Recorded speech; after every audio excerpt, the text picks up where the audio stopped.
নমস্কার সকলকে।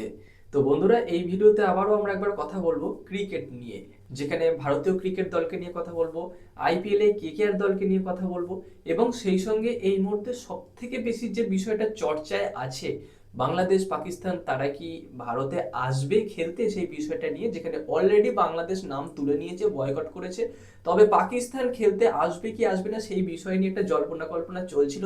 তার কারণ, বেশ কিছুদিন আগে পাকিস্তান বলেছিল যে যদি বাংলাদেশ ভারতে খেলতে না যায় বা এই বছর আইসিসির এই টুর্নামেন্ট না খেলে, মানে টি-20 বিশ্বকাপ, তাহলে তারাও খেলবে না, মানে পাকিস্তানও খেলবে না। ভারত পাকিস্তান ভাই ভাই এইরকম একটা বেশ চমকপ্রদ রংচং মাখিয়ে খবর তারা সোশ্যাল মিডিয়া শেয়ার করেছিল। তো গতকাল পর্যন্ত বিভিন্ন বিভিন্ন লিডিং ইউটিউব চ্যানেল বলেছিল বা কন্টেন্ট ক্রিয়েটর বলেছিল যে হয়তো পাকিস্তানও নাও খেলতে পারে এই বছর আইসিসি টি-20 বিশ্বকাপ, কিন্তু শেষ পর্যন্ত সেটা হলো না। গাছে তুলে মই কেড়ে নিল ছোট ভাইদের, মানে পাকিস্তান বাংলাদেশের সঙ্গে এটা করলো। তো সেখানে পাকিস্তান দল ঘোষণা করে দিয়েছে টি-20 বিশ্বকাপের জন্য, আর যেখানে দল ঘোষণা করে দিয়েছে সেখানে তো নিশ্চয়ই আর তারা বয়কট করবে না বা খেলবে না, এমনটা হতে পারে না, তারা খেলবে। তো কিছুই হলো না, লাভের লাভ। মানে মূর্খ একেবারে, যারা নিরেট মূর্খ তাদেরই লস হলো বাংলাদেশের, সেটা হওয়া স্বাভাবিক ছিল। তো এই একটা বিষয় ইন্টারেস্টিং গেল। এবার যে বিষয়টা নিয়ে কথা বলবো সেটা হলো আইপিএল, যেখানে কলকাতা নাইট রাইডার্স দল আজকে বা এখনো পর্যন্ত নিউজিল্যান্ডের সঙ্গে যে খেলাটা হচ্ছে সিরিজ, সেই সিরিজে কিন্তু এখনো পর্যন্ত আজকের ম্যাচে নিউজিল্যান্ডের প্লেইং ইলেভেন দেখা যায়নি। তবে গতদিন যে খেলাটা হয়েছিল, যেখানে নিউজিল্যান্ডের দুজন প্লেয়ার যারা কেকেআর হয়ে এই বছর খেলছে, তার মধ্যে একজন টিম শেফার্ড এবং আরেকজন হলো রচিন রবীন্দ্র, তারা কেমন খেললো সেই বিষয়টা নিয়ে যদি কথা বলি, দেখো দুজনেই মোটামুটি ভালো খেলেছে। তবে যে পজিশনে তারা খেলেছে, হয়তো তারা প্রথম ইলেভেনে সুযোগ পাবে না। আর এই সুযোগ না পাওয়ার কারণটা কি, সেটা হলো ফিন অ্যালেন। সেও একজন নিউজিল্যান্ডের প্লেয়ার, আর সেও হয়তো আগামী দিনে, মানে আগামী ম্যাচ ভারতের বিরুদ্ধে খেলতে নামতে চলেছে।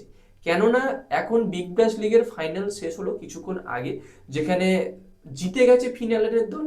পার্থ জিতে গেছে সিডনির বিরুদ্ধে। তো সেখানে ফাইনাল, সেখানে একটা তোমাদের ইন্টারেস্টিং বা একটা ইম্পর্টেন্ট খবর দিয়ে রাখি, যেটা হলো সেখানেও কিন্তু ফিন অ্যালেন বেশ ভালো খেলেছে, 168 না 164 স্ট্রাইক রেট নিয়ে খেলেছে। রানটা আমার এই মুহূর্তে মনে নেই, বোধ হয় 32 না 33 বলে 47 48 না 44 রান এরকম একটা করেছে, অনেকক্ষণ আগে দেখেছি। তো এই মুহূর্তে মনে পড়ছে না। যাই হোক, মোট কথা জিতে গেছে, ভালো স্ট্রাইক রেটে খেলেছে। তো আজকে ফাইনাল হলো, আজকেই ম্যাচ ভারত পাকিস্তান, আজ এই সরি ভারতের সঙ্গে নিউজিল্যান্ডের এই ম্যাচটা তো আর খেলতে পারবে না সে। যদি খেলতে আসে তাহলে হয়তো, মানে আজকেই যদি সে ভারতের উদ্দেশ্যে রওনা দেয়, তারপরে মানে পরশুদিন আবার ম্যাচ আছে, সেখানে খেলাটা তার পক্ষে একটু চাপ হবে, হয়তো পরশুদিন খেলতে পারবে না, মানে 4 নম্বর ম্যাচটা খেলতে পারবে না সিরিজের। পঞ্চম ম্যাচটা কিন্তু খেলতে পারে ভারতের বিরুদ্ধে ফিন অ্যালেন। সেখানে কিন্তু কেমন খেলছে ভারতীয়, মানে সার্কিটে এসে, ভারতীয় পিচে, ভারতীয় পরিবেশে, সেটা ভালোভাবে বোঝা যাবে।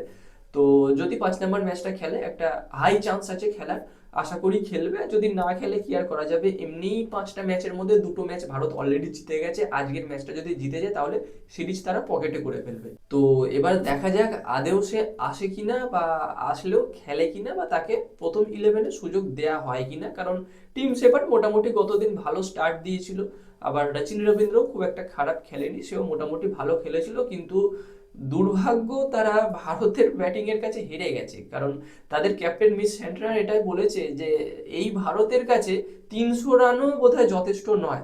মানে 15 ওভার 2 বলে 209 রান চেস করে ফেললো, একদম মানে ছেলে রাতের মানে এখনো প্রায় 28টা বল ছিল, ওই 28টা বল খেললে হয়তো মানে 285 থেকে 300 রানও করতে পারতো।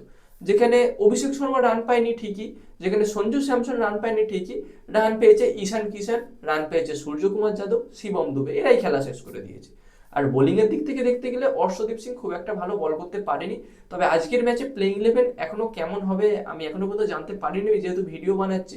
তো হয়তো একটা চেঞ্জ আসতে পারে, একটা না দুটো চেঞ্জ আসতে পারে। যদি অক্ষর প্যাটেল ফিট হয়, তাহলে অক্ষর প্যাটেল এবং জসপ্রীত বুমরা দুজনকে ফিরিয়ে আনা হতে পারে, সেখানে হর্ষিত রানা কুলদীপ যাদবকে আবার বেঞ্চে পাঠানো হবে। আর যদি অক্ষর প্যাটেল ফিট না হয়, সেক্ষেত্রে অর্শদীপ সিং এর জায়গায় কিন্তু আনানো হতে পারে জসপ্রীত বুমরাকে।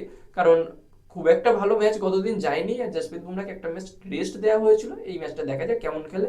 আর হর্ষিত রানা সেক্ষেত্রে থাকবে, এইরকম একটা হতে পারে। তো এখন দেখা যাক প্লেইং ইলেভেন আসার পর কেমন, মানে টিম সাজিয়েছে ভারত।